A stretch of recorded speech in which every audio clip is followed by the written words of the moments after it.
नमो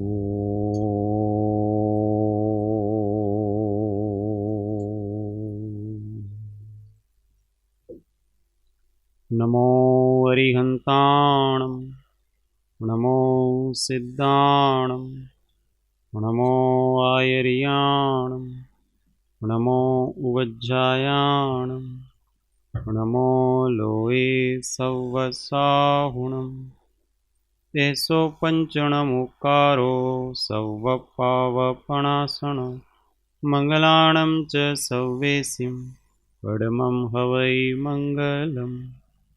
ॐ नमो अरिहन्ताणम्। महादेव्या कुक्षिरत्नं शब्दजितर्वात्मजं राजचन्द्रमहं वन्दे तत्त्वलोचनदायकं प्रभुतत्त्वलोचनदायकम्। परात्पर गुरुवे नमः, परम्पराचार्य गुरुवे नमः, परम गुरुवे नमः, साक्षात् प्रत्यक्ष सद्गुरुवे नमो नमः। अनंत अनंत भाव भेद थी भरेली भली अनंत अनंत नाय निक्षेपे व्याख्यानी छे सकल जगत गीत कारिणी हारिणी मोह तारिणी भवाब्धि मोक्ष चारिणी प्रमाणी छे उपमा आप्यानी जेने तमारा खवीते व्यर्थ आपवाथी निज मति मपाई में मानी छे अहो राज चंद्र बाळ ख्याल नथी पामताय जिनेश्वर तणी वाणी जाणी तेणे जाणी छे गुरुराज तणी वाणी जाणी तेणे जाणी छे।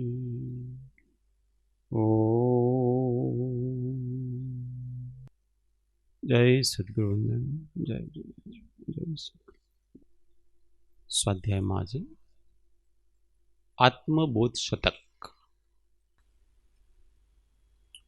गाथा 73 एक एक लाइन झेलवानी है।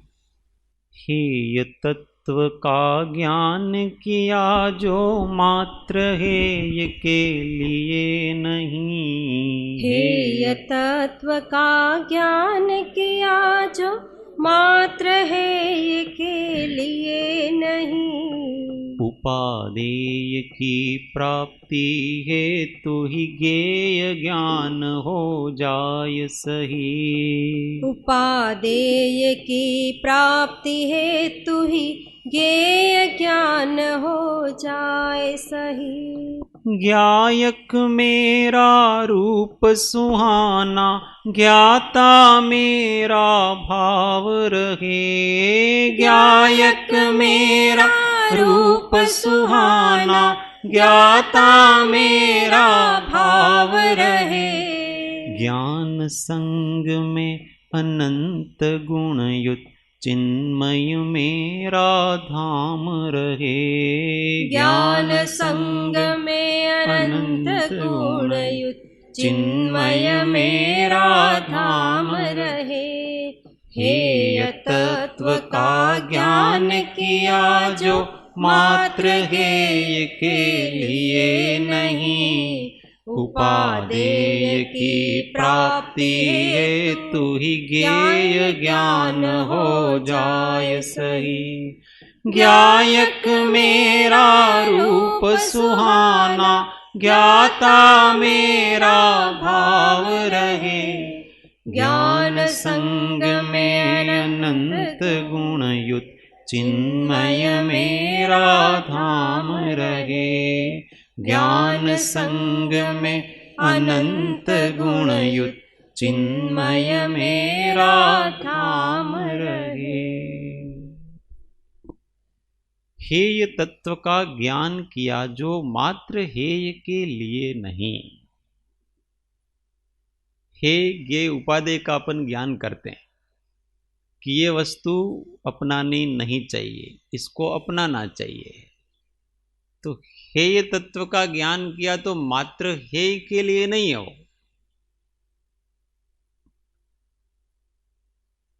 उसको उससे दूर रहने के लिए है। किसी को हमने ऐसा कह दिया कि आप मेरे नहीं हो, पराये हो, तो पराये हो तो अब पराया होता है वो हमेशा विघ्न डालता है, अपना कभी विघ्न डालता नहीं है। तो जैसे ही हमने इसको विघ्न डालने वाला ऐसा मान लिया कि ये मेरे लिए अनिष्टकारी है, तो जब मान लिया कि ये अनिष्टकारी है तो फिर क्या करना?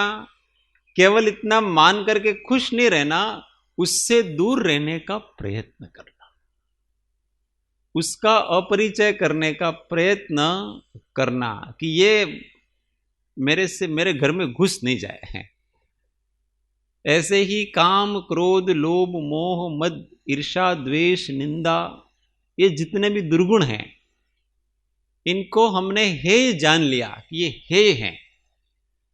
तो केवल जान लेने से काम नहीं चलता है, हमें उनसे दूर रहना पड़ेगा। उनको अपने घर में घुसे हुए चोर हैं, उन चोरों को निकालना पड़ेगा अथवा उनका अपरिचय करना पड़ेगा। जो कृपालु देव ने 3 प्रकार से कहा, तेनो अपरिचय, अनभ्यास અને ઉપશમ કરવાથી તે क्षीण थाय छे, क्षीण थवा योग्य छे। इन सबका सबसे पहली बात क्या है? अपरिचय। परिचय नहीं करना, जिससे हमको क्रोधादि, कामादि, लोभादि, कपट आदि, ईर्ष्या आदि उत्पन्न होते हैं, ऐसे पदार्थों का परिचय ही नहीं करना, ज्यादा से ज्यादा उनसे दूर रहने का प्रयत्न करना। नीचे की भूमिका में ज्यादा होशियार नहीं बनना कि क्या है, मैं तो प्रतिकूल परिस्थितियों में जाऊंगा तो भी मैं अपने आप को अडिग रखूंगा। ऐसी होशियारी में नहीं रहना कि मेरे ऊपर कोई प्रभाव डाल नहीं सकता है कोई व्यक्ति, कोई वस्तु, ऐसा नहीं। नीचे की भूमिका है तो उस भूमिका में अगर खोटे निमित्त का हम प्रसंग करेंगे तो वो खोटा निमित्त अपनी कषाय, अपने क्रोधादि जगाएगा, अपने अंदर विकार जगाएगा। इसलिए नीचे की भूमिका में ज्यादा परीक्षाएं नहीं करना, नहीं तो परीक्षाएं भारी पड़ जाती है। इसलिए उससे जितना हो सके उतना दूर रहने का, अपरिचय करने का ही प्रयत्न करना। होते हैं कभी कभी संगति में ऐसी कि अपने 4 मित्र हैं, वो शराब पीते हैं, वो 5वां अपन है नहीं पीते, परंतु साथ रहते हैं। अब वो होटल में भी जाएगा कुछ भी, तो वो कहते कि देखो तेरे को नहीं पीना है तो कोई बात नहीं, तो केवल हमारे साथ में तो रहे कम से कम। तो पहले तो हिचकिचाता है, फिर मित्रों की बात में आ जाता है कि चलो साथ रहने में क्या दिक्कत है, हम बैठेंगे, तुम्हारे जो करना है वो करना है, मैत्री निभाते हैं ऐसे। फिर धीमे धीमे धीमे धीमे वो सामने वालों को पता है अब इतना तो इसने कर लिया, अब ये आगे भी बढ़ेगा। और ऐसा करते करते यार ठीक है, थोड़ा जीवन में क्या है कि एक बार टेस्ट लेना चाहिए, किसी भी चीज का जीवन में एक बार टेस्ट लेना चाहिए। ऐसा करके वो टेस्ट लेता है और फिर वो पूरा पूरा जाग मच्छंदर गोरख आया। कहानी एक बार सुनाई थी ना, कैसा होता है वो। तो मच्छंदर नाथ जी पूरे फंस गए उसमें इसलिए तो ऐसे ऐसे निमित्तों का परिचय करना, कहीं हम खोटे निमित्तों का, कुसंग का, बुरे लोगों का संग हमें पसंद है, इसका अर्थ यह है कि कहीं न कहीं हमारी बुराई के प्रति अभी भी सद्भावना बाकी, तो ही बुरा व्यक्ति पसंद है। जैसे कर्ण को दुर्योधन पसंद था, कर्ण को दुर्योधन पसंद था। अब लोग जानते कि कर्ण में तो कोई बुराई नहीं थी भाई, दुर्योधन में बुराई थी। तो ऐसा नहीं है, कहीं न कहीं उसको दुर्योधन वृत्ति पसंद आ गई, कहीं गहरे गहरे में दुर्योधन के प्रति सद्भाव है, इसका मतलब। और जो पाप दुर्योधन करता था उस सब पाप में वो बराबर का भागीदार है, वो कर्ण। इसका मतलब कहीं गहरे गहरे में उसके बुरे संस्कार हैं, जो बुरे व्यक्ति को के प्रति सद्भावना जगाता है अपने को। इसलिए अपनी संगति कैसी है वो देख लेना, उससे अपने व्यक्तित्व का आकलन करना कि हमको बुरे लोग अच्छे लगते हैं, इसका मतलब कहीं न कहीं हमको बुराई अच्छी लगती है, और कालांतर में वो बुराई हमारे अंदर आ जाएगी। इसलिए कहा कि हे तत्व का ज्ञान किया जो मात्र हे के लिए नहीं, उपादेय की प्राप्ति हेतु ही ज्ञेय ज्ञान हो जाए सही। अब कहते ज्ञेय का ज्ञान कैसे है? अब ज्ञेय हे को तो छोड़ने के लिए ज्ञान करना है अपने को, और ज्ञेय को क्या करना है?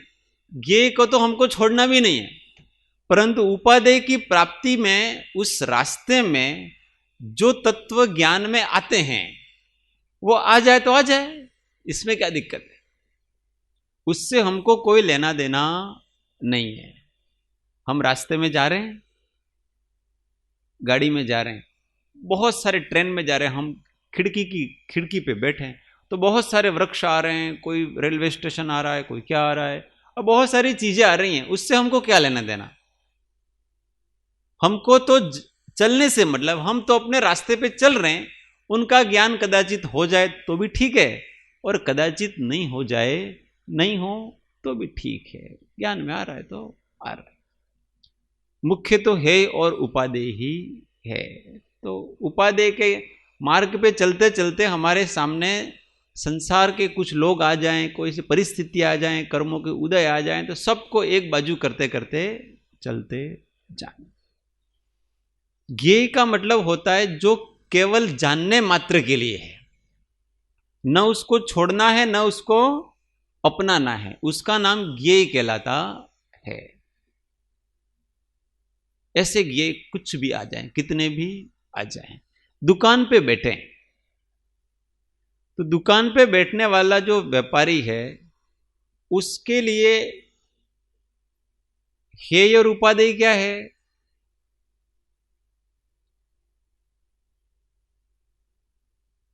उसका जो ग्राहक आता है, वो ग्राहक आता है, वो उसके लिए उपादेय है। परंतु जो सड़क पे जा रहे हैं लोग बहुत सारे, वो उनके लिए न हेय है न उपादेय हैं, वो केवल ज्ञेय हैं। उनसे उनकी तरफ कोई दृष्टि होती, इसलिए उनकी तरफ हमेशा उसका उपेक्षा भाव रहता है, इसलिए उसके कोई विकल्प भी नहीं आते। और कोई ग्राहक ऐसा आ गया, बहुत जिद करता है, तो उसको वो छोड़ना चाहता है, तो उसके प्रति वृत्ति जाती है उसकी। तो हेय और उपादेय में उपयोग जाता है, पर ज्ञेय में उपयोग जाता नहीं है। वो हो जाएगा भी ठीक है, नहीं हो तो भी ठीक है। अब आगे कहते हैं, बहुत बड़ी बात कहते हैं, ज्ञायक मेरा रूप सुहाना, ज्ञाता मेरा भाव रहे। मेरा रूप कौन सा है? ज्ञायक।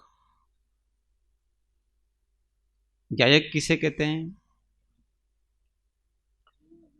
ज्ञान जिसमें मुख्य है ऐसा आत्मा, ज्ञान जिसमें मुख्य है ऐसा अपना अनंत गुणात्मक आत्मा, उसका नाम ज्ञायक कहलाता है। ज्ञायक कहते हैं तो सारा आत्मा आ जाता है। अनंत गुण पर्यायात्मक जो आत्मा है, वो सारा आत्मा उस ज्ञायक में आ जाता है, और वो मैं हूं। और भाव क्या रहे मेरा? ज्ञाता मेरा भाव रहे। क्यों? क्योंकि अपना ज्ञायक स्वरूप, आत्मस्वरूप, जिसमें अनंत निधियां पड़ी हुई है, अनंत शक्तियां पड़ी हुई हैं, उनको निखारना है, उन गुणों को खिलाना है। तो क्या करना पड़ेगा? अपना जो मूल भाव है, कौन सा? ज्ञाता भाव। किसी से राग नहीं करना, किसी से द्वेष नहीं करना, और सहज शांत समता भाव में रहना, उसको ज्ञाता भाव कहते हैं।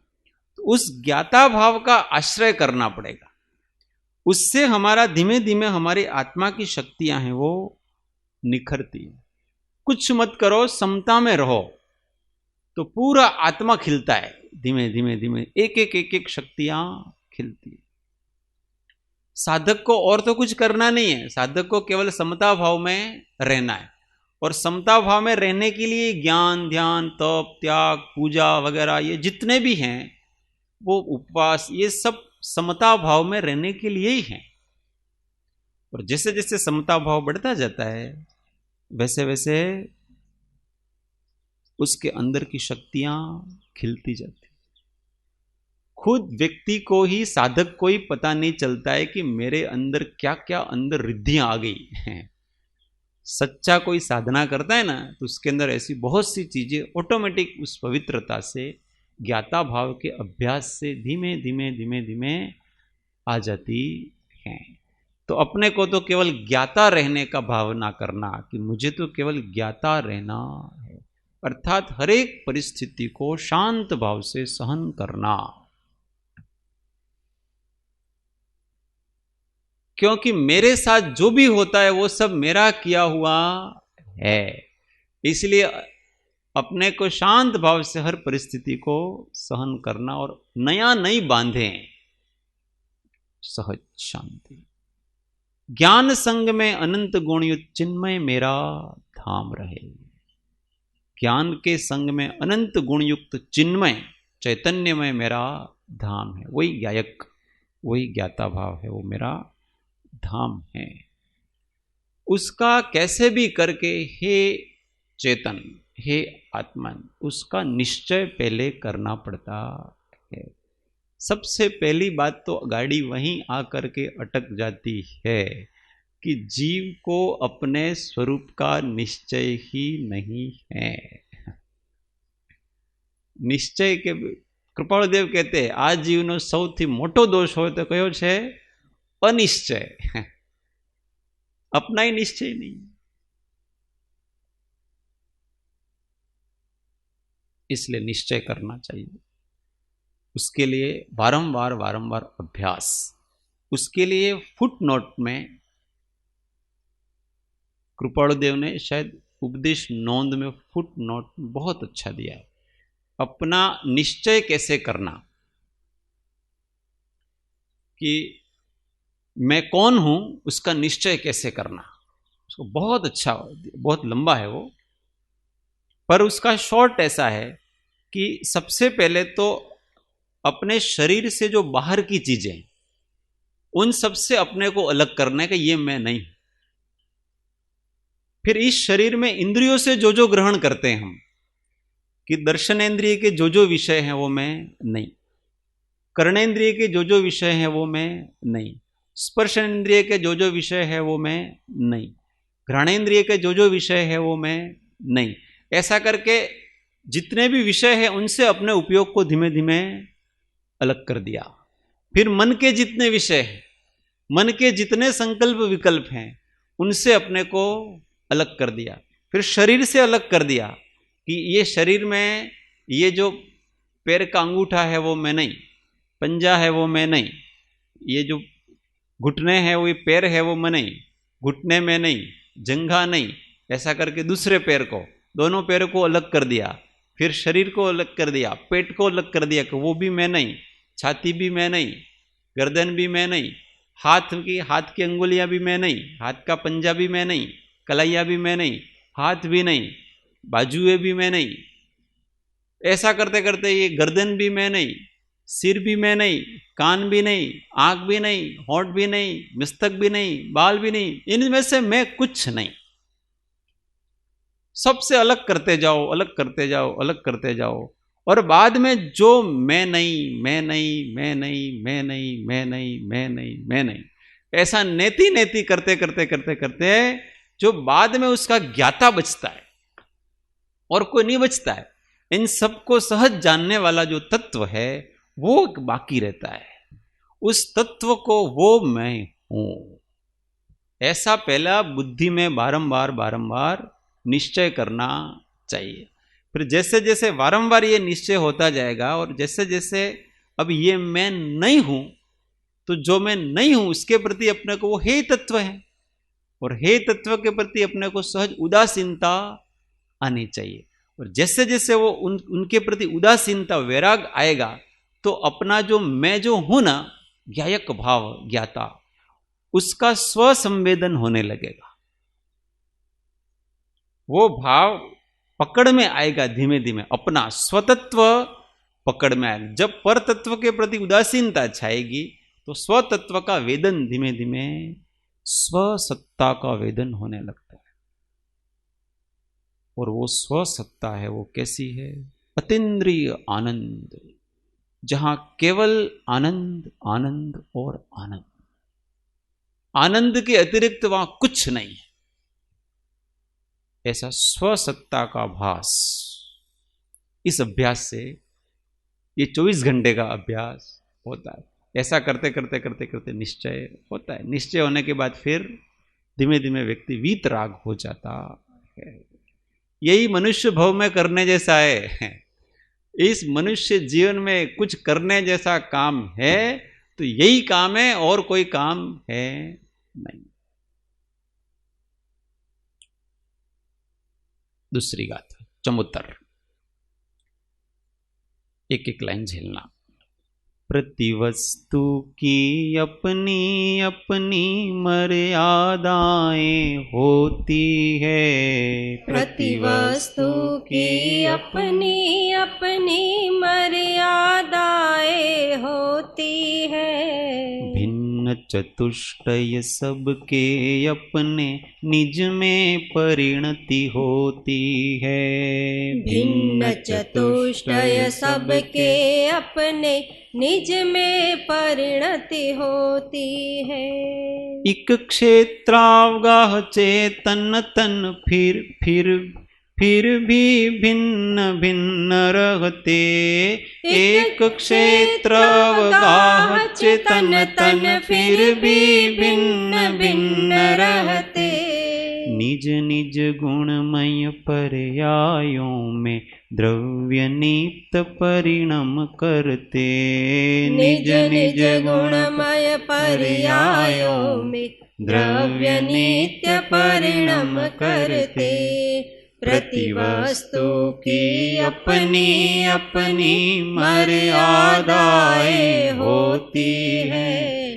भिन्न चतुष्टय सबके अपने निज में परिणति होती है। एक क्षेत्र अवगाह चेतन तन फिर भी भिन्न भिन्न रहते। निज निज गुणमय पर्यायों में द्रव्य नित्य परिणम करते। निज निज गुण पर्यायों में द्रव्य नित्य परिणम करते।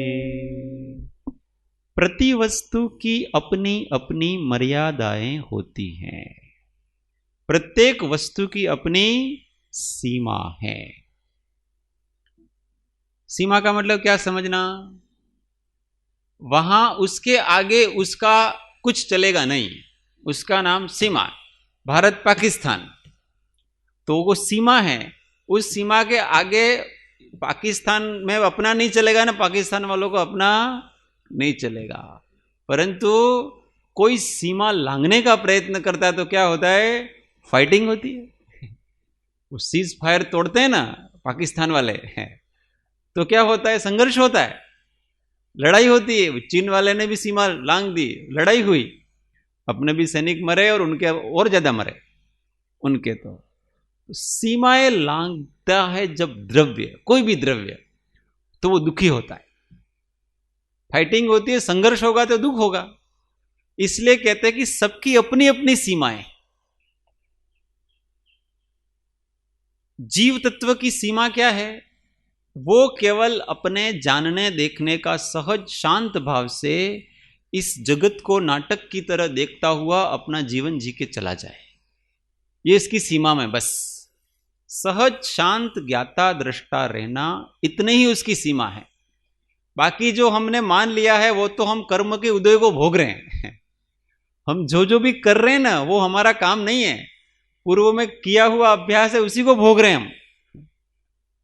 नहीं तो हमारा काम न खाना है, न पीना है, न चलना है, न फिरना है, न सोना है, न नाचना है, न गाना है, न पढ़ना है, न लिखना है, न घर गृहस्थी बसाना है, कुछ नहीं। चेतन की कोई घर गृहस्थी होती नहीं है आत्मा की।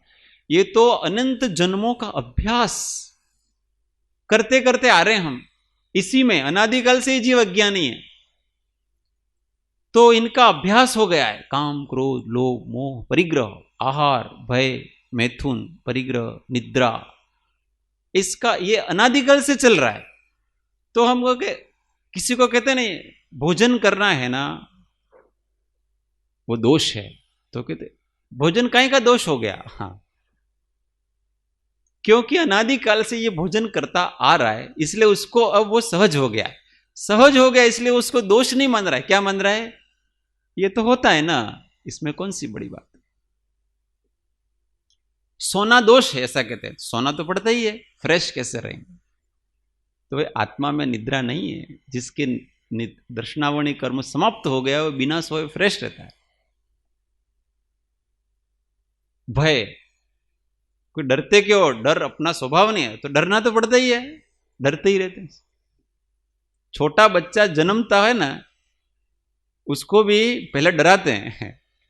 वो डॉक्टर है ना, अब अगर कोई बच्चा रोता नहीं है ना जन्मते ही तुरंत, तो उसको है ना डराते हैं उसको, और ऐसे डरता है ना फिर रोने लगता है बच्चा। तो वो यूं मैं डरता है और रोता है, इसका मतलब वो स्वाभाविक है, मतलब विभाव को ही स्वभाव मान रखा है।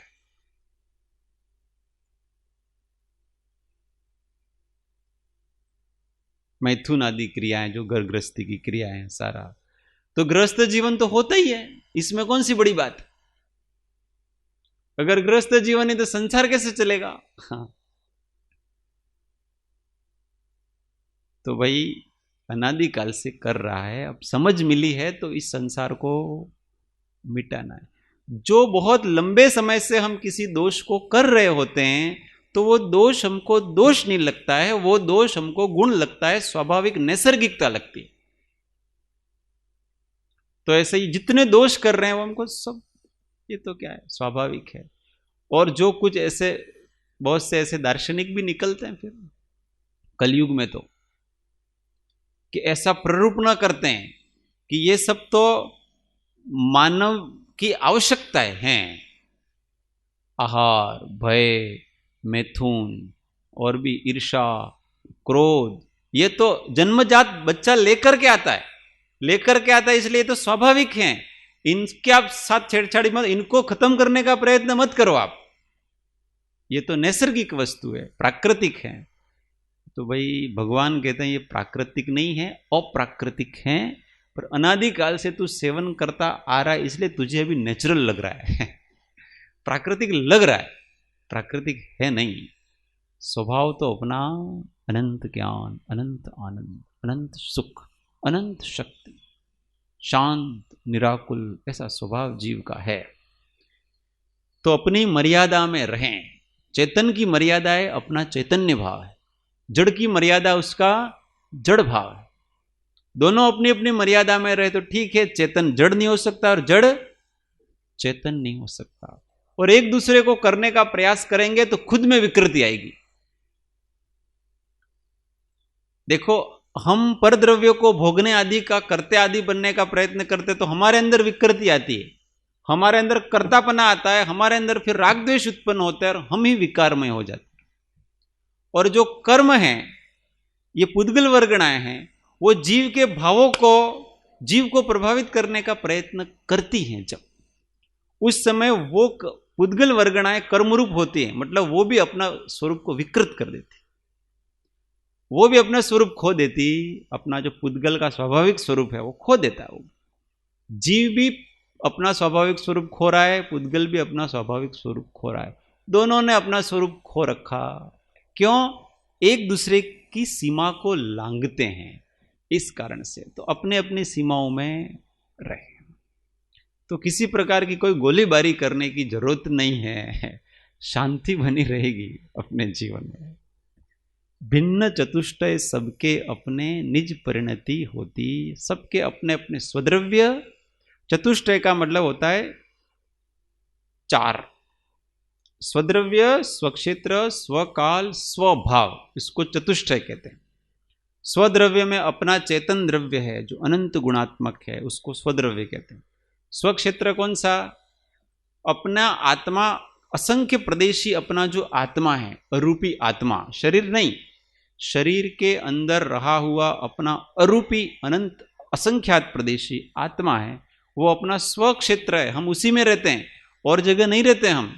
ये घर गृहस्थी में घर में नहीं, ये तो ये शरीर रहता है, और शरीर के साथ हम हैं, तो हम अपने में रहते हैं, इसमें रहते हैं। शरीर पुद्गल पुद्गल में रहेगा, और चेतन चेतन, तो उसका स्वक्षेत्र असंख्यात प्रदेशी आत्मा ही है। और स्वकाल कौन सा है? अपने अंदर ही स्वसमय रूप परिणमन हो रहा है आत्मा का प्रति समय, उसी का नाम स्वसमय कहलाता, वो स्वकाल है। और स्वभाव अपना जो ज्ञान दर्शन भाव है, ज्ञाता दृष्टा भाव है, वो स्वभाव कहलाता। ऐसे ही पुद्गल के भी अपने चतुष्टय हैं, उसके भी स्वद्रव्य, स्वक्षेत्र, स्वकाल, स्वभाव जड़ के भी होते हैं, पर अपने को उससे कोई लेना देना, अपने को तो अपनी संभालना, दूसरे की चिंता करना नहीं। एक क्षेत्र गाह चेतन तन फिर भी भिन्न भिन्न रहते। अब कहते हैं कि ये चेतन और तन, तन मतलब शरीर, वो एक क्षेत्र अवगाह, एक ही जगह रहते हैं, फिर भी भिन्न भिन्न है। ये भी आश्चर्य की बात है। आपके तो एक ही जगह है, दूध और पानी मिले हुए हैं और वो एक ही जगह है, परंतु फिर भी दूध और पानी अलग अलग हैं।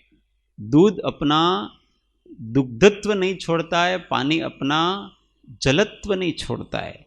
दूध का स्वाद अलग है, पानी का स्वाद अलग है। भले एक में एक होकर के रह रहे हैं, तो भी अपने अपने लक्षणों से, अपने अपने गुणों से वो अलग ही रहते हैं, कभी एक में एक होते नहीं हैं। इसलिए हम इस शरीर में भले रह रहे हैं, पर हम ज्ञान स्वभावी, आनंद स्वभावी, सुख दुख का वेदन करने वाला चैतन्य भावात्मक एक पदार्थ है, वो अलग ही रहता है। और ये जड़ शरीर है, वो अलग ही रहता है। इसलिए शरीर को अपना मानना ये महामूढ़ता है। क्या है? महामूढ़ता।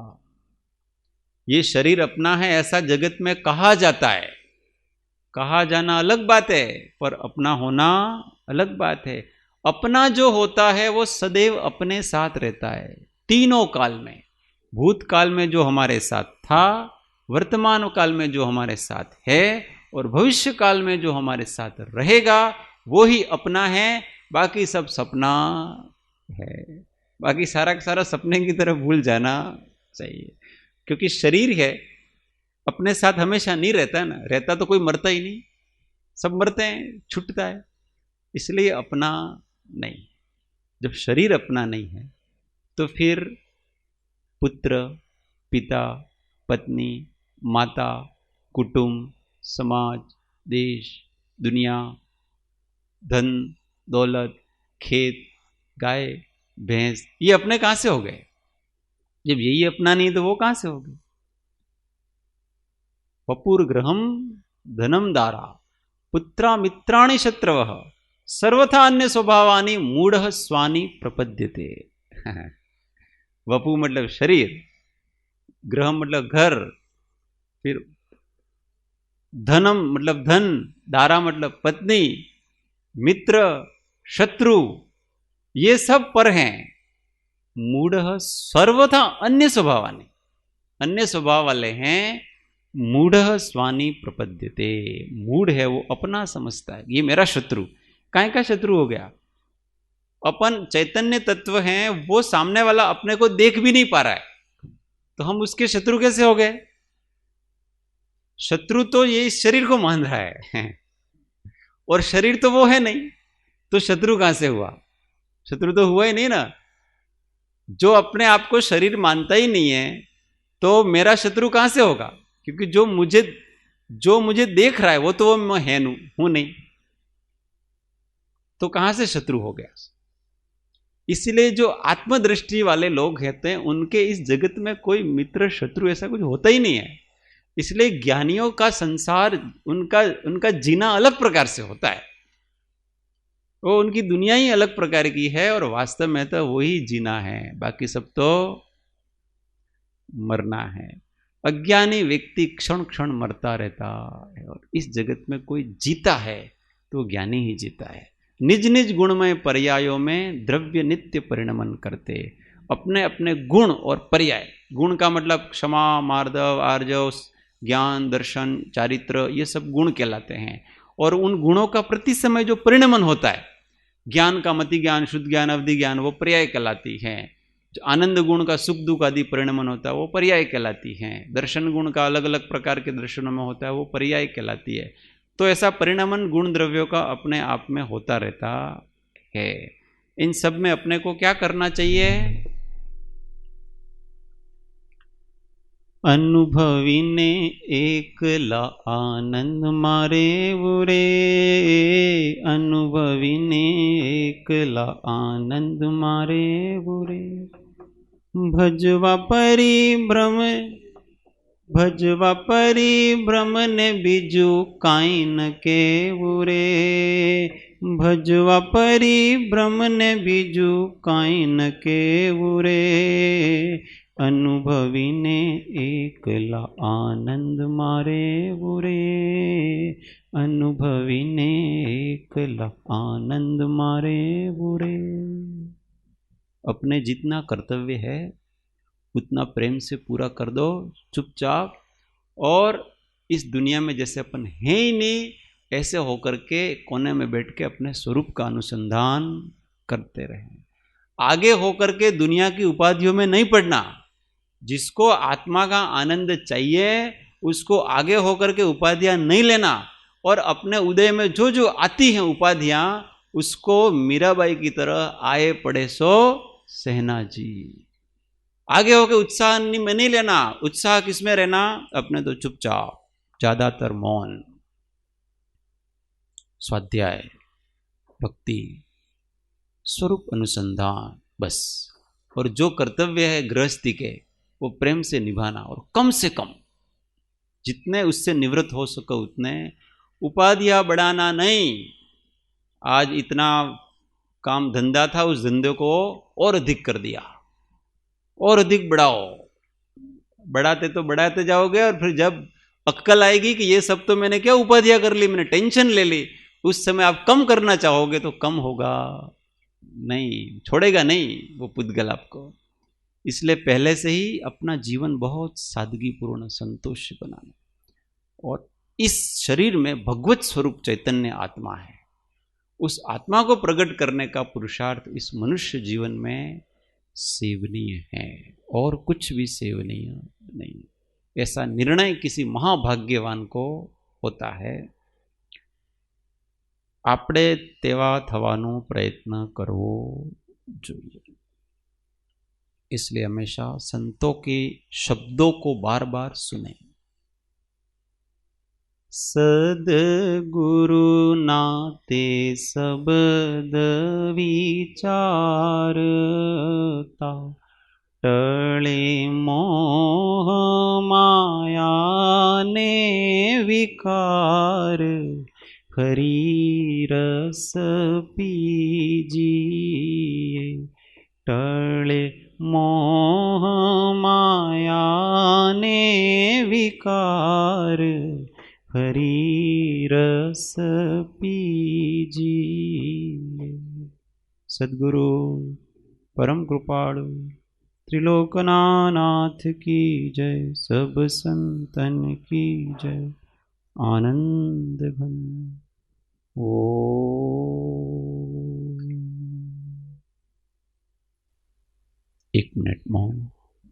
आत्म अनुसंधान।